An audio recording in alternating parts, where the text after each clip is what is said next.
हरि बोल रे, जय जय राधा रमण हरि बोल रे, जय जय राधा रमण हरि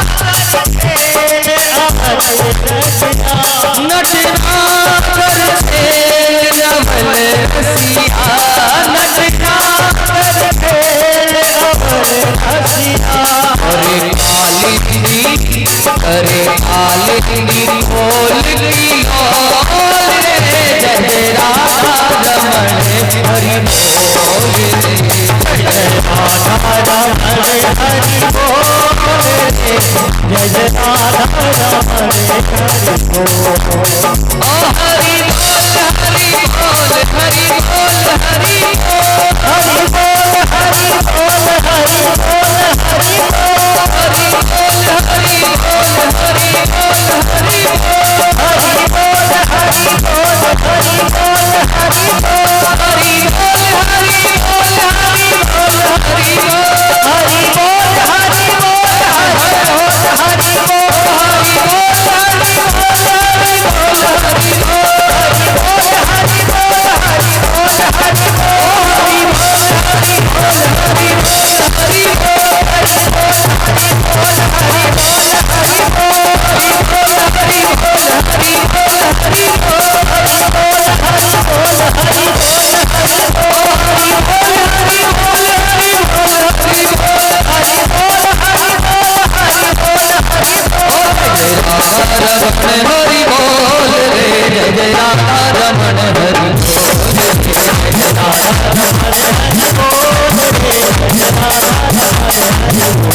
बोले भक्त वत्सल भगवान की।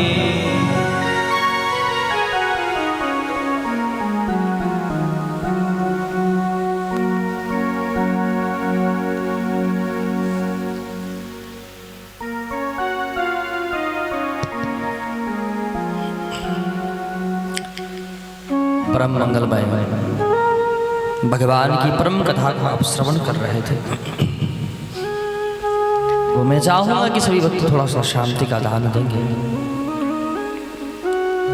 और इस भाव की कथा को आप श्रवण करें बड़े भाव से। आप कल कथा श्रवण कर रहे थे,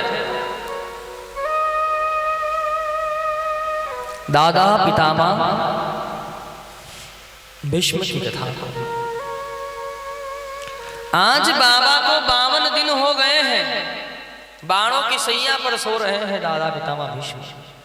भगवान से प्रार्थना करिए, भगवान गोविंद पधारे। गोविंद के कथन अनुसार दादा पितामह भीष्म ने पांडवों को ज्ञान दिया है और यही कथा आप कल सुन रहे थे।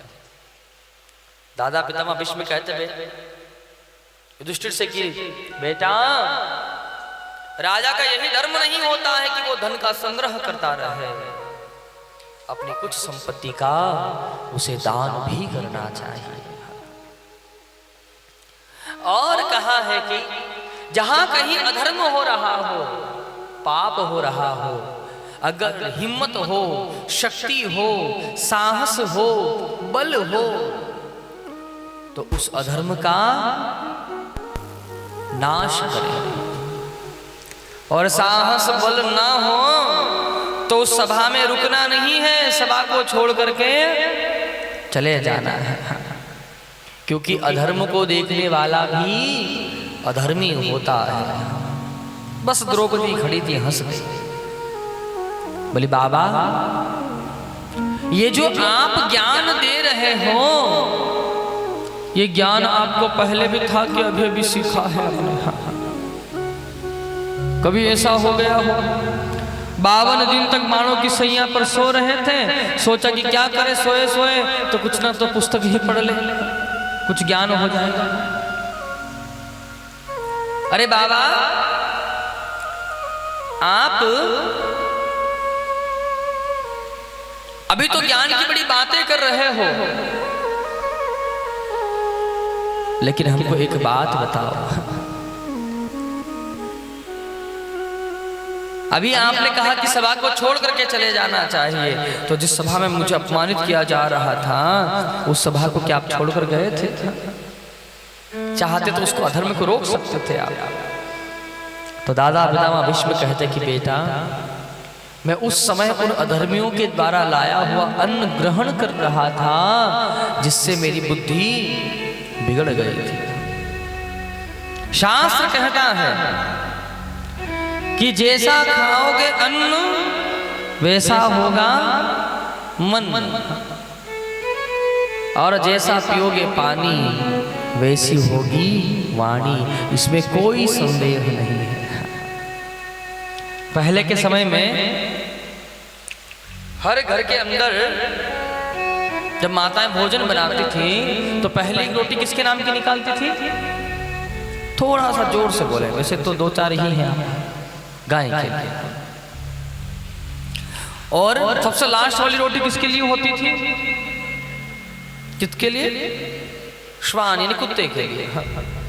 अब महाराज शहरों में आकर के बस गए हैं, इतनी जगह नहीं है कि गौ माता को कहाँ रखे। कहीं आस पड़ोस में गौशाला है तो वहां सेवा कर सकते हैं जाकर के।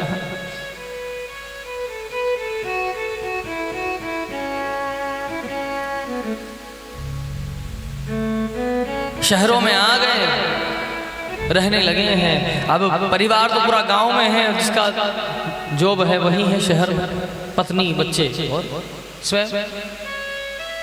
अब पति रोज ऑफिस जाते हैं तो पत्नी ने सोचा कि बेचारे सुबह जाते हैं शाम को आते हैं, इतनी मेहनत करते हैं। बहुत ध्यान से सुनिएगा, गर्मा गर्म भोजन कराना चाहिए हमको। और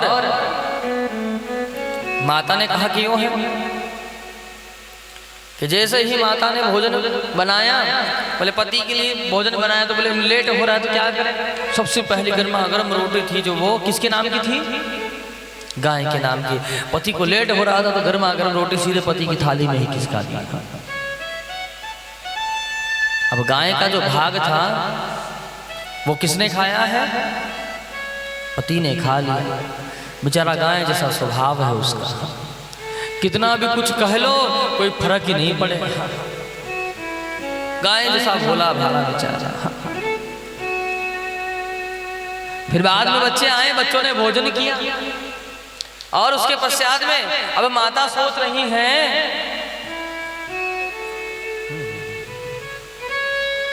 माता मन में विचार कर रही है कि अब पति ने भी गर्मा गर्म भोजन कर लिया है और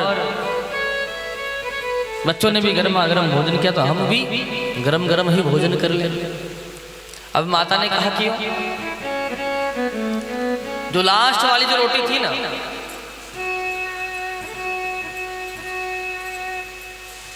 अम्मा धीरे से कान में बोली, गुस्सा मत होइएगा। अरे अम्मा गुस्सा होके कहाँ जाएंगे आपके हैं? वो तो इसलिए करना पड़ता है कि टाइम टाइम पे हर चीज चाहिए। प्रेम से बोलेंगे, बोलो राधे राधे। तो मैं वर्णन कर, अब माता ने मन में विचार किया कि गर्मा गर्म भोजन जो है वो हम भी कर ले। सब वो लास्ट वाली रोटी जो गर्मा गर्म थी ना, उसने सोचा कड़क सेकेंगे बढ़िया से आराम से, पीछे तो रोटी है नहीं। अब जैसे ही माता ने रोटी सेकना प्रारंभ किया, अब वो लास्ट वाली रोटी थी, सो माता ने बढ़िया से कड़क सेकी और सीधे अपनी थाली में खिसका लिया और स्वयं थाली लेकर के बैठ गई। अब वही बात फिर से दोहरा दीजिएगा कि जैसा खाते हैं अन्न वैसा होता है। अब वो लास्ट वाली रोटी किसके नाम की थी और कौन खा गया? हाँ, कितना भी कह दे व्यास जी कि चुप रहो, लेकिन चुप ना रहे। क्योंकि वो अन्न का प्रभाव है। खैर आपने यहाँ की बात नहीं है, छत्तीसगढ़ में ये सब। मैं तो अपने इस प्रांत को छोड़ के बात कर रहा हूँ, अपने यहाँ की बात नहीं है। आप तो सब अनन्य भक्त हैं भगवान के, तो इस बात का अपने जीवन में ध्यान रखें कि खान पान को सुधारे। सबसे पहले कुछ सुधारना चाहते हो जीवन में, तो अपने जीवन में अपना खान पान सुधार ले। जिसका खान पान सुधर गया है उसका जीवन सुधर गया है प्यारे। और एक बात और समझ लीजिएगा, जिसका बचपन सुधरा हुआ है उसका बचपन भी सुधरा हुआ रहेगा, इसमें कोई संदेह नहीं है। First impression is the last impression. आपका प्रारंभ अच्छा है तो उसका विराम भी अच्छा। हाँ, बीच में गड़बड़ चलती है। हाँ, गड़बड़ करने वाले बहुत होते हैं और गड़बड़ कर भी देते हैं, लेकिन अगर आपका प्रारंभिक अच्छा है तो निसंदेह आपका विश्राम जो है वो ठीक होगा, या विराम जो है वो ठीक होगा। दादा पितामह भीष्म कहते हैं कि बेटी, मैं उस समय उन अधर्मियों के द्वारा लाया हुआ अन्न ग्रहण कर रहा था जिससे मेरी बुद्धि जो है वो बिगड़ गई थी। आज अर्जुन के बाण मेरे शरीर में लगे हैं और उस अशुद्ध अन्न से जो रक्त बना था शरीर में, वो एक बूंद बूंद करके सारा रक्त निकल गया है। आज मेरा शरीर पवित्र हुआ है, मेरी आत्मा आज शुद्ध हुई है। आज गोविंद मुझे दर्शन देने आया है। प्रेम से बोलेंगे बोलो राधे राधे। आज गोविंद ने मुझे दर्शन दिए हैं बेटी, और कहा अब आप कोई भी मुझसे बात ना करे, मुझे कुछ चर्चा गोविंद से करना है। और दादा पितामह भीष्म कहते हैं कि गोविंद, मैं कितना अभागा हूं प्यारे,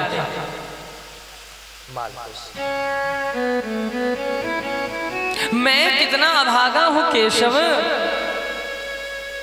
मेरे कारण आपको अपनी प्रतिज्ञा तोड़नी पड़ी है गोविंद। मुझे सब याद है, मेरे कारण आपको मेरी कुलवधू की चप्पलें उठानी पड़ी है, मुझे इसका भी पूर्ण ज्ञान है। मैं कितना अभागा हूं। दादा पितामह भीष्म कहते हैं कि मुझे वो दिन याद है गोविंद कि जब दुर्योधन ने मुझे आकर के बताया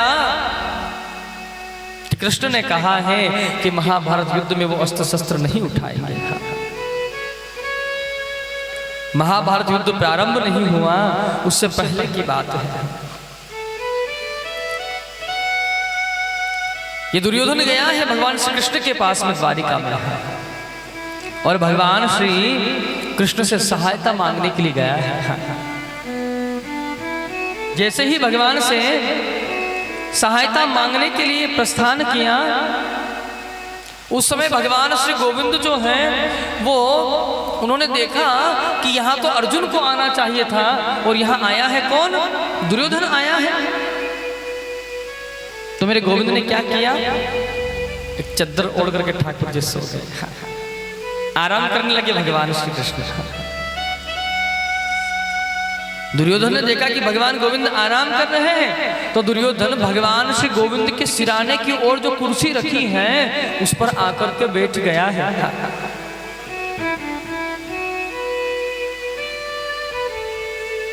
दुर्योधन गोविंद के सिराने की ओर जो कुर्सी रखी है, चेयर रखी है, उस पर आकर के बैठ गया। अब थोड़ा समय हुआ, अर्जुन जी महाराज आए।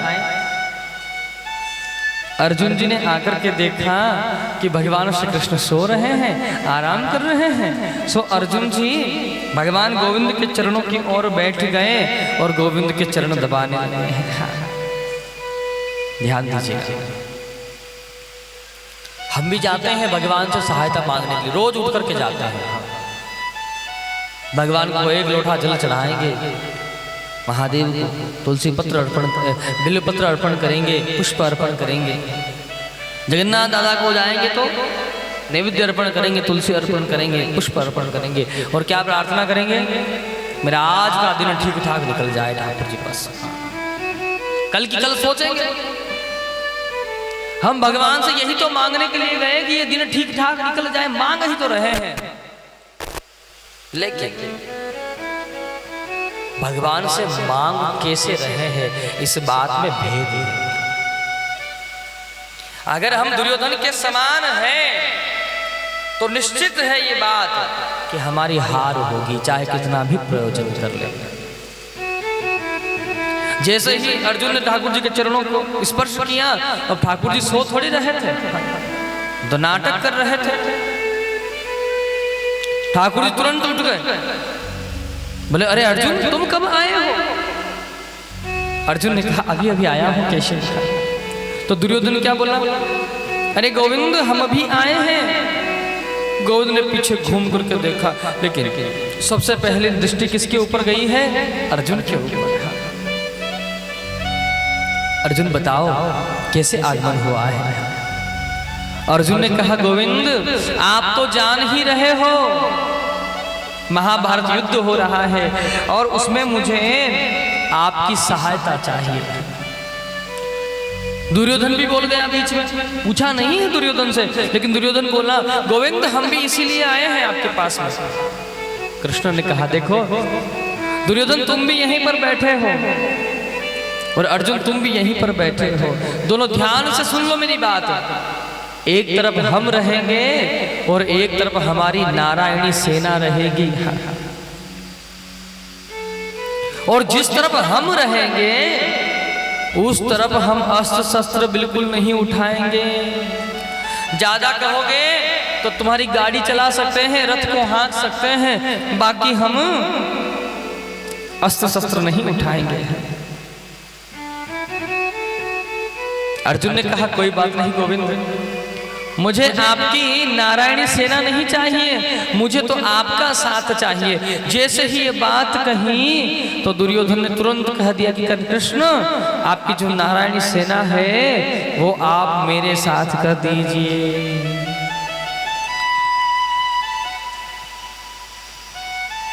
हम भगवान की रोज सेवा करते हैं, भक्ति करते हैं, और बदले में अगर भगवान को मांगते हैं तो निश्चित हम अर्जुन हैं। और अगर हम भगवान से भगवान को नहीं, भगवान की संपत्ति को मांगते हैं, भगवान से सुख सुविधाएं मांगते हैं, तो निश्चित मान लीजिएगा कि हम दुर्योधन हैं। और दुर्योधन ने जीतने के लिए कितने प्रयोजन किए हैं, महाभारत इसका साक्षी है ग्रंथ। बहुत प्रयोजन किए हैं दुर्योधन ने जीतने के लिए, लेकिन अंततः हार ही हुई है उसकी।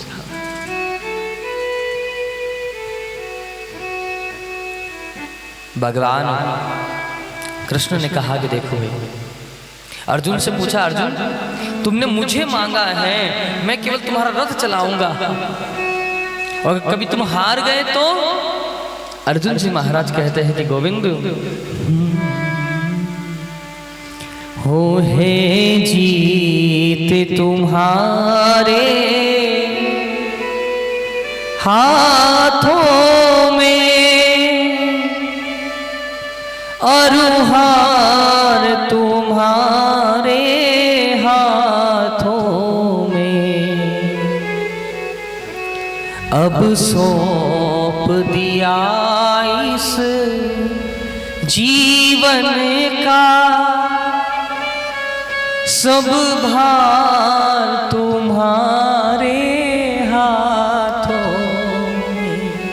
गोविंद आपका साथ मिल जाए और अगर मैं हार जाऊं तो मुझे वो हार भी मंजूर है। आपको एक बात मैं बता दूं,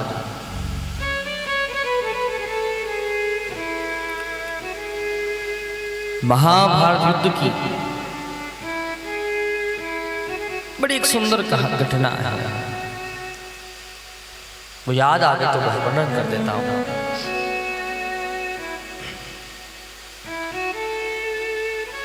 व्यक्ति जैसा कर्म करता है वैसा फल को भोगता है।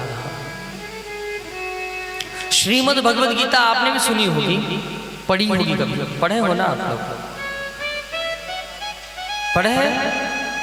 अच्छा, कितने अध्याय हैं श्रीमद् भगवद गीता में? मैं नहीं जानता हूं इसलिए पूछ रहा हूं। कितने अध्याय हैं? 50, 18। हाँ, 18 अध्याय हैं श्रीमद् भगवद गीता में। 700 श्लोकों का समावेश है श्रीमद् भगवद गीता। ध्यान दीजिए, श्रीमद् भगवद गीता जो है भगवान श्री कृष्ण के द्वारा कहा हुआ ग्रंथ है। भगवान श्री कृष्ण ने बोला है वही ग्रंथ है श्रीमद् भगवद गीता। और श्रीमद् भागवत महापुराण वो है जो भगवान कृष्ण ने बोला नहीं, भगवान कृष्ण ने किया है। श्रीमद् भागवत महापुराण में भगवान श्री कृष्ण की लीलाओं का समावेश है, भगवान की करनी है। और श्रीमद् भगवद गीता में कथनी है कृष्ण। भगवान अर्जुन से कहते हैं, अर्जुन तू कर्म कर। और कर्म कैसा होना चाहिए? सत्कर्म होना चाहिए। कर्म का विवेचन आप करें, कर्म का अर्थ आप करें तो ध्यान दीजिएगा, आप अपने जीवन में जो कुछ करते हो वो सब कर्म है। किसी से बात करना भी कर्म है अम्मा। हाँ, हमारा हाथ उठाना भी कर्म है, हमारा पांव उठाना कर्म है, हमारा मुख खोलना कर्म है, हमारा बोलना कर्म है। जो कुछ हम करते हैं वो सब कर्म है। लेकिन इसमें से सत्कर्म कौन है ये एक अलग बात है। सत्कर्म का अर्थ है धर्म कर्म। आप यहां कथा में आए हो, ये क्या है? केवल कर्म है। लेकिन यहां आकर के बैठे हो, ये डिसाइड करेगा कि आप क्या कर रहे हो, कौन सा कर्म कर रहे हो। यहां बैठे बैठे आप अपने मन के साथ में अमेरिका की सैर कर रहे हो तो केवल कर्म है यहां। और यहां बैठे बैठे अगर आप वृंदावन की सैर कर रहे हो तो ये धर्म कर्म है। प्रेम से बोलेंगे, बोलो राधे राधे। ये धर्म कर्म है। आप यहां पर बैठे हो, कथा सुन रहे हो, ये क्या है? कर्म। अब आप कहोगे कि ये कर्म कैसे हो सकता है? अच्छा तो बताइए। अभी आप बैठे हो, एक मच्छर उड़ करके आम में, और जैसे आपके पास से निकले और आप उसे बच गया तो उसकी किस्मत है, नहीं तो फिर कल को आप भी मच्छर बनोगे और वो कहीं ना कहीं आपको। हाँ? अगर आप कह दो कि ये धर्म कर्म है कथा सुनना, तो अभी जो आपने किया ये क्या था? हम मंदिर में आकर के बैठ गए, ये हमारा कर्म है। लेकिन मंदिर में हमने